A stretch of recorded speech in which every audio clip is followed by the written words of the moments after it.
Port-au-Prince, autrefois vibrante, désormais engloutie par l'angoisse. Ce jour-là, un ciel bleu immaculé baignait le quartier. Malik voulait juste jouer au football avec sa petite sœur, Victoria, 12 ans.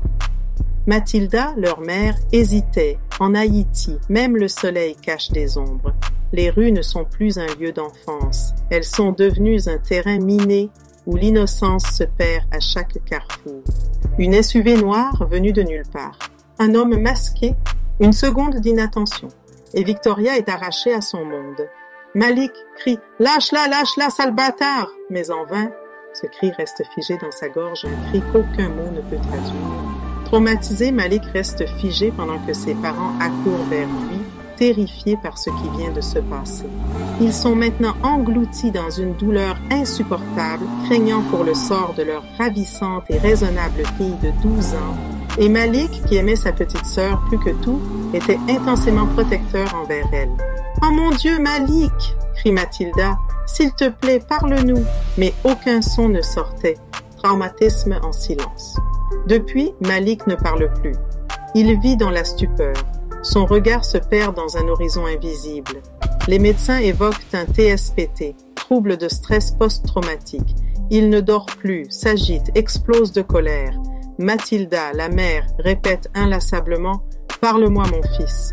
Mais Malik est enfermé dans un monde de culpabilité et de douleur.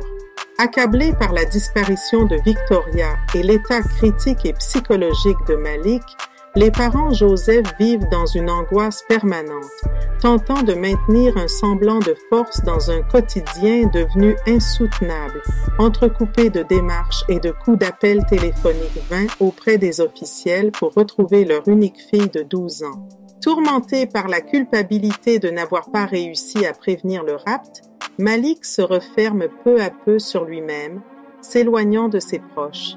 Pendant ce temps, Victor et Mathilda s'accrochent tant bien que mal à leur quotidien, veillant sur leur fils tout en cherchant à surmonter leur propre détresse.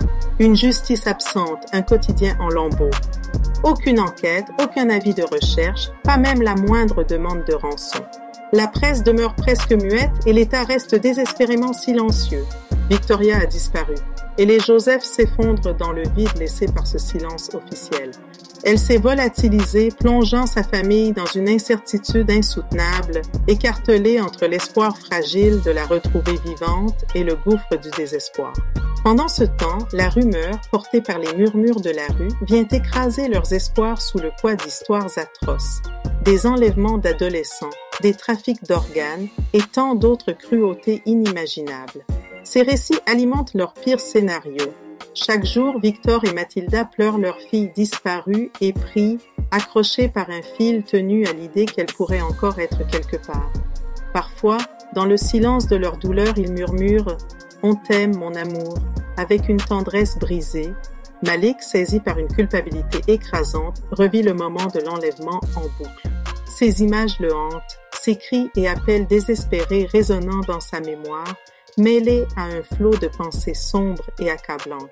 Incapable de se pardonner de n'avoir pu protéger sa petite sœur, il sombre peu à peu dans la colère et l'irritabilité, se distançant de ses parents malgré leur détresse commune. Pendant des mois, il reste enfermé dans un mutisme douloureux jusqu'au jour où, pour la première fois, il parvient à murmurer quelques mots à sa mère, bouleversée. Il a fallu 3 mois, des séances auprès de professionnels et un soutien constant pour qu'il retrouve timidement sa voix. Mais pour les Joseph, rien ne sera jamais comme avant. L'enlèvement a laissé une cicatrice indélébile transformant à jamais leur quotidien et leurs liens. Dans ce chaos, chacun d'eux essaie de survivre, mais la douleur lui rappelle sans cesse ce qui lui a été arraché. Rongés par le traumatisme, l'effondrement d'une famille. Alors que Victor et Mathilda tentent désespérément de survivre à la disparition de Victoria, leur fils Malik s'enfonce dans les ténèbres. Hantés par le traumatisme, ils commencent à se rapprocher d'amis à la réputation douteuse, cherchant un refuge dans leur cercle alors même que cette compagnie s'avère toxique. Dans une Haïti où les soins pour la santé mentale sont un luxe inabordable, surtout pour les enfants en proie à des traumatismes profonds, Malik se perd davantage. Les parents observent cette dérive avec consternation. Ils portent le poids d'un fardeau que la société autour d'eux refuse de reconnaître. Il n'existe que peu ou pas de ressources pour accompagner des jeunes en souffrance et personne ne tend vraiment la main à ces familles brisées. Mathilda et Victor, impuissants, sont rongés par l'inquiétude. Leur vie familiale, autrefois paisible, est devenue un enfer. Ils dorment à peine, accablés d'insomnies et d'angoisses, mais doivent tout de même aller travailler pour subvenir aux besoins de leur foyer et tenter d'aider Malik, coûte que coûte. Un nouveau drame, la fracture irrémédiable. Un après-midi, comme d'habitude, Victor et Mathilda se rendent à l'école pour chercher leur fils. Mais ce jour-là, c'est un nouveau coup du sort qui s'abat sur la famille. Leur voiture est violemment percutée lors d'un accident tragique. Seul Malik, assis à l'arrière, survit à la collision. Orphelin, il est placé dans un orphelinat, un lieu froid, dénué d'amour et de soutien psychologique. Abandonné par les derniers repères familiaux qui lui restaient, Malik dérive davantage. Il s'enfonce dans un vide immense, frustré par un manque de compassion et de ressources pour surmonter son traumatisme.